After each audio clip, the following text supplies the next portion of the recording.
Welcome to Channel Edge, the podcast where channel leaders share success strategies, best practices, and emerging trends. Brought to you by 360 Insights, the channel success platform. Welcome, everyone, to another episode of Channel Edge, 360 Insights View into Everything channel. I'm your host, Stephen Kell. I want to thank you, listeners, for joining us today. And we're going to talk about IoT. And I know IoT is one of those subjects that immediately conjures up an image, a thought for everybody.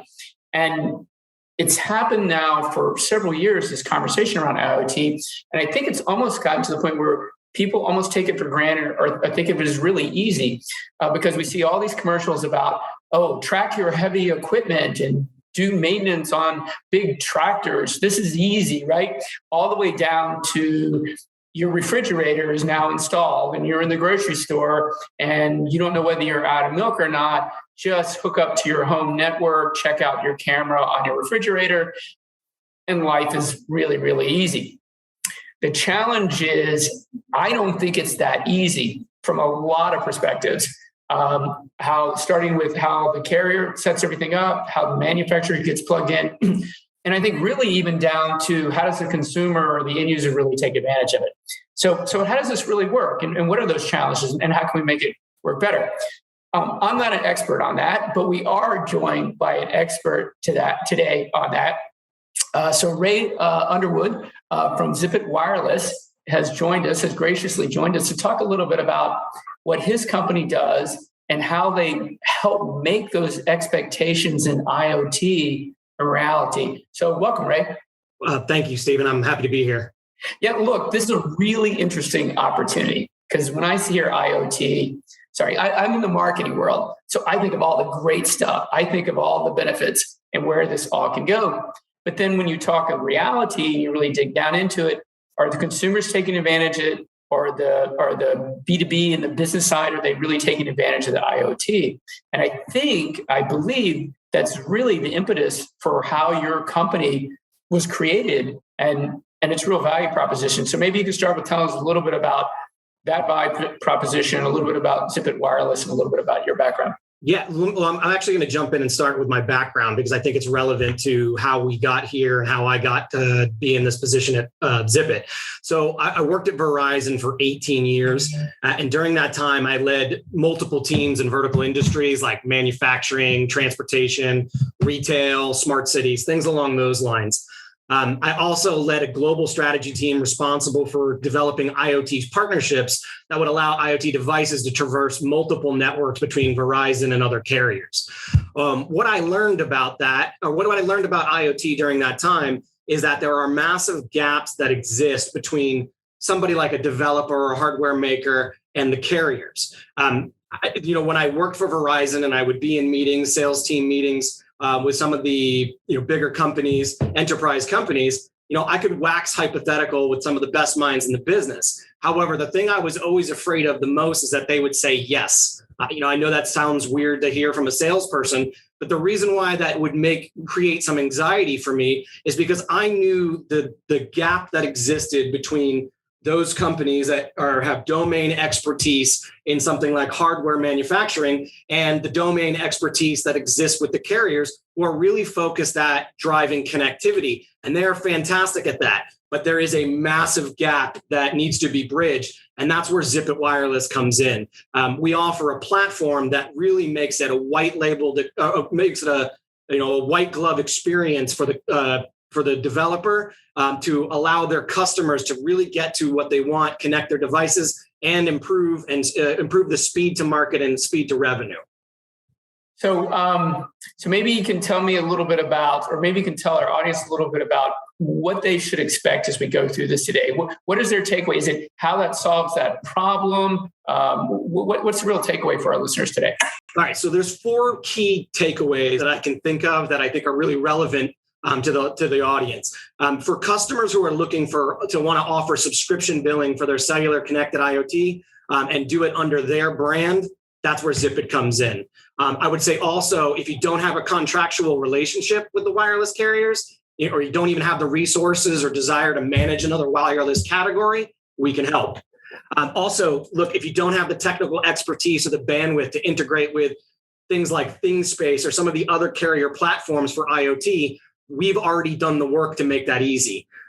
Also, if you have any existing connected product, but you're struggling to effectively manage the relationships between the carriers, we have the expertise, and we also have the relationships with broader global carriers to help make sure that you can take your device and bring it wherever you need to, wherever your end customers are. Do you ever get down into the weeds with the manufacturers on what they're trying to achieve?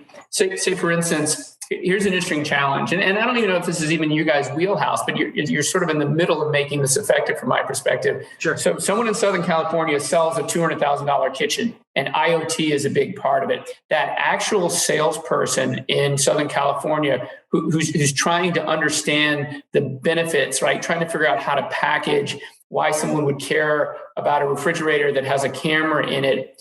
And they can talk about that part. The challenge they really have, Ray, is, okay, they get home and then they have to set up a network, right? And so it's so easy to say, oh, there's a camera on my refrigerator and I'm at the store, I'll just look at it. So, what does their network look like? How does that consumer really take advantage? How easy is that to set that up?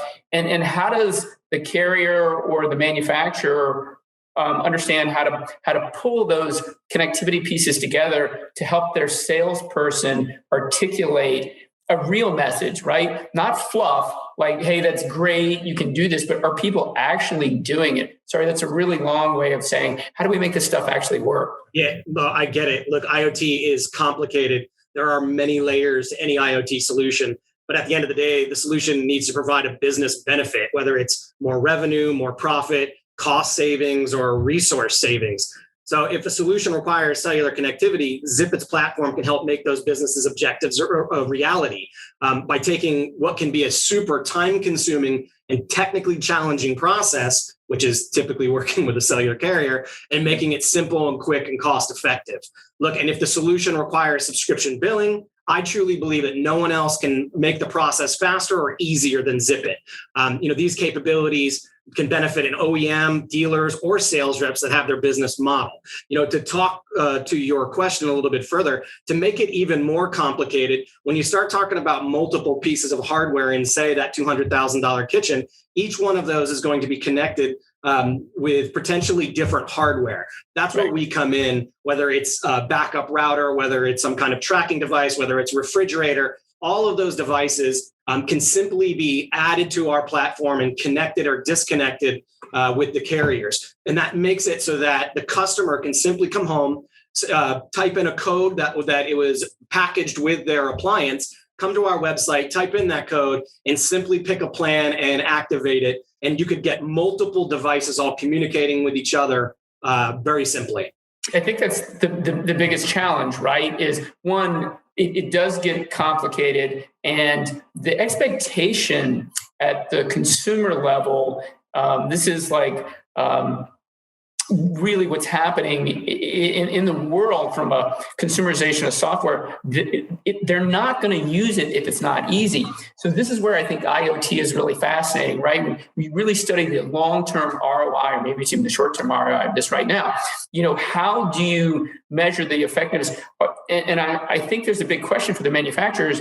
Are they selling it as like a loss leader and it's just really cool and nobody does it? But at some point, I think there's a huge competitive opportunity. Whoever makes it simple is going to get ahead of the crowd because people will actually use it. 100% agreed. Let me give you an example of one of our customers that I think really tells a great story on IoT. It's literally the dream scenario when we talk about moving a company from CapEx to OpEx revenue. There's a company that I'm sure you're aware of called Bushnell. They make trail cameras. Right? So these are those cameras that hunters put out in the woods. And the whole purpose of that is so that they can start to see the deer or whatever it is that they're hunting start to pass by the camera. Now, originally, the hardware cost around $400 for the hunters to just buy the equipment. The problem was that was just a standalone piece of equipment. It had like an SD card on it that they could store the pictures, and it also had a battery. So there was no way for the hunters to know whether the camera was full, or two, their battery had run out. So sometimes the poor hunters would come out to check their cameras and they'd been off for a certain period of time, didn't capture any of the information or the pictures that they wanted. And that just, that's sour grapes for a hunter. So what we did is, Bushnell was already in the process of adding cellular connectivity because they realized, again, they wanted to be in the IoT game. And what we help them do is make it so that every time a customer buys one of their cameras, all they have to do is go to our website, type in the code that comes along with the camera, and before they know it, the actual hardware is connected to whichever network it is that they want to be on, whether it's AT&T, Verizon, or T-Mobile. And what that ended up doing, here's the best part of it is, what that ended up doing is building a subscription model, a monthly recurring revenue model that allowed Bushnell to reduce the price of their camera and then depend more on the monthly subscription service so that that's how they ended up dropping the price of the camera. Now that's great because it creates a cheaper entry point for the hunter. And on top of that, the hunter is able to capture all of their pictures, to know when their battery is running out, and to see all the pictures live with all of the animals. So that's a really good example how what we do can help not only a manufacturer, but improve the experience for an end customer. So I'm sure that so that's a great story of success. I'm sure there have been some stories of real challenges, and I'm not going to ask you to name names of organizations that have had a big challenge, but maybe you could walk us through some of those challenges so that our listeners can think about, what to avoid, right? How do they come prepared? If they're going to, I'm sure if they call you and they can talk to you, you could tell them this, but maybe give them some ideas of some things they could think about if they're moving to IoT, they're trying to make their IoT better, and just some landmines that everybody has gone through. Yeah, understood. Yeah, and that's the challenge with IoT is really what people don't understand a lot about it is there's hardware, there's connectivity, but it takes a lot. It takes a lot to glue those together and make it work. And I think that where the biggest difficulty lies is actually trying to manage a direct relationship with some of the carriers. There's salespeople that their entire functionality is to focus on ads, right? Activations. And that's really what they do. Manufacturers, and this is kind of going back to my original point, the manufacturers, they have the domain expertise in making whatever product that they focus on. Now, if they just go to the carrier directly, they are going to have to build their own interface that allows them to manage those devices. They're going to have to build their own interface that helps them with subscription billing. They're going to have to build their own interface that allows them to get any kind of data analytics about about the devices that they're trying to connect.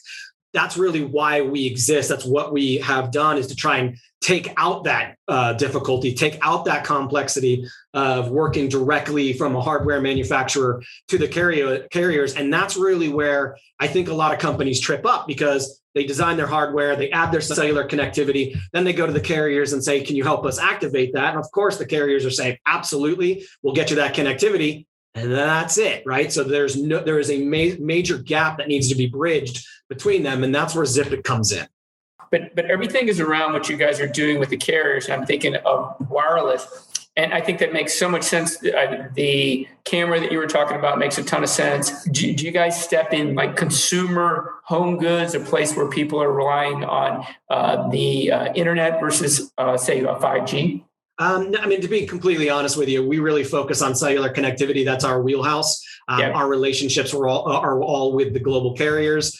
We have a lot of relationships with hardware makers and developers as well, so that if somebody is looking to improve or develop their hardware, we can connect them with the right groups of people, the right experts to help them bring their product to market. We don't really focus on the internet-based or say any of the stuff that connects to your Wi-Fi. Really, there's so many use cases and applications for cellular, and why cellular is a superior technology to Wi-Fi. Sure, in-home stuff that's connected to a bunch of different things that are connected to Wi-Fi. That's great, but once again, even in that scenario, you don't really have a central hub to manage all of those devices, to turn them off, turn them on. Even the companies that have focused on smart cities or smart buildings or smart homes, you have a whole bunch of these different disparate products that don't really talk to each other. Some do, some don't. Some share a platform, some don't. And that makes it difficult to manage. what we're trying to do is make it so that if all of the devices that you're working with, John Deere or any of the big companies like that, or a Raytheon or a GE or a Boeing, if they want to track all of their hardware out in the field, if they want to increase or lower the cost of their maintenance because they have predictive analytics, all of those things, that's what we really focus on, is to try and help those companies. We don't really focus on the in-home Wi-Fi piece of it, if that makes sense. If you can imagine it and you want to connect it and you think that connecting it can provide you some kind of insight that improves your business model or improves the customer experience, we can connect it. Okay, so that being said, kind of last question on that. I was going to ask you where this is going in the next 24, 36 months. It would be really cool. As a triathlete, I would have absolutely no issue with a chip. Okay, this is good. People are never going to do this. I'm sorry. I've given up privacy. Google has changed the world. There is we all have, whether we like it or not, right? I couldn't care less. I have no problem putting a chip in my arm and then having a readout. And then, if you're a triathlete and you've got somebody monitoring really that actually knows what they're doing, monitoring, because, we all sort of rely on these watches. And they're not super accurate. None of us are really doctors. I'm curious if there's going to start to be in the truly elite athletic community the willingness to share their data much deeper than a watch. And I don't know whether, you can put a heart monitor in, just a little tab that sits underneath your skin. It takes like 15 minutes to put that in. And you could literally train. And you could have, your coach, your cardiologist working together. Sorry, I'm talking about, really sharing a lot of information, but it can be really effective. Yeah, I completely agree with you.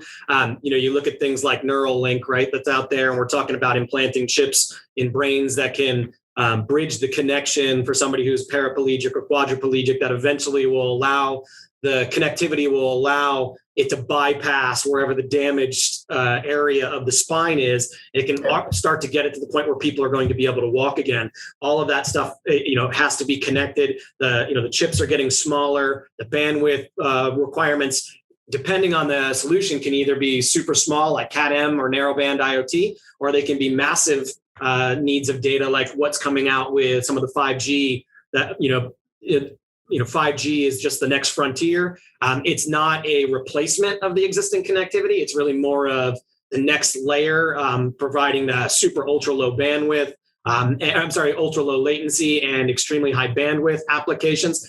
The things that you're talking about, that's definitely the future of where we're going with it. I don't think that we're completely there yet. I think that it exists, but has it gotten to a place in market maturity where the average consumer can go grab it? I don't think so. It's certainly interesting, but look, IoT is not going anywhere. It's just going to keep growing. We're not in any kind of a standstill whatsoever. There's a ton of different places that we're going to see changes, things like the rollout of 5G, increasing growth through eSIMs, where OEMs can have one SKU and one SIM that addresses multiple geographies and carriers. We'll be delivering capabilities as well as working to make our solution easy for the customers to ingest. If you want to, and for companies that want to minimize their support costs when it comes to IoT, and the industry as a whole has some work to do, making it easier to manage these devices through SIMs or remotely, and be able to manage and minimize support calls as well. So imagine, to your example of all the people that are have the chips in their arm, if they start to have technical issues, imagine the flood of calls and work that's going to create. There's a lot of development that goes into the pieces of hardware like that, but that's why what the carriers are doing is critical in supporting all the way down to the super low bandwidth applications where you have something like a sensor on a farm that's just reading moisture or soil moisture that only needs to chirp once or twice in a month versus autonomous driving vehicles that are going to require a bunch of edge computing and 5G to keep them functioning real time. So, the possibilities are endless. I think it's fascinating. I do think what you're creating, I love ecosystems, and I think what you're creating is going to bring in more technology partners, agriculture, and all these industries. You have to have not just the carriers, the manufacturers, but all the security that goes involved in that and the data management. And then you start to talk about the analytics around that. there's a huge opportunity for the technology space to come in and into all these industries. Yeah, we really haven't even got into what the actions that are going to be taken from those insights that are generated from the IoT. And again, our entire function, what we focus on is helping people that don't have domain expertise and working with the carriers to get their hardware, get their connected hardware managed easily and literally turn their revenue around in minutes, not months. They don't have to go through the whole development process that's in between, so they can start generating that the data that goes along with it. That's what we help with. So hopefully your listeners, if I can help your listeners, they can please reach out. Sure. So that's a great place to wrap it up. What is the best way for people to get in touch with you? Yeah, if you want to reach out to me directly, my email address is Underwood@zipitwireless.com, or please just go to zipitwireless.com and submit a form on there, and we'll be back with you pretty quickly. And I'm sure they can reach you on LinkedIn. They can get connected with you there as well, right? That's correct. Okay. All right, Ray, thanks again for joining us. We really appreciate it. Thank you for taking your valuable time. Listeners, thank you for joining us. Once again, if you have any ideas for future shows, you want to comment, you want to connect, please feel free to reach out to us at channeledge@360insights.com. Also, listeners, if you're enjoying the show, please make sure you share this. And remember to subscribe using your favorite podcast platforms, iTunes, Stitcher Radio, Google Play, Spotify, wherever you get your great content. So once again, Ray, thank you for joining us. Listeners, thank you for joining us today. Thank you, Stephen. Thanks for listening to Channel Edge, brought to you by 360 Insights, the channel success platform. Subscribe now on iTunes, Stitcher Radio, and Google Play, and you'll always be the first to access new episodes where channel leaders share success strategies, best practices, and emerging trends. For bookings, feedback, questions, or comments, feel free to email us at channeledge@360insights.com.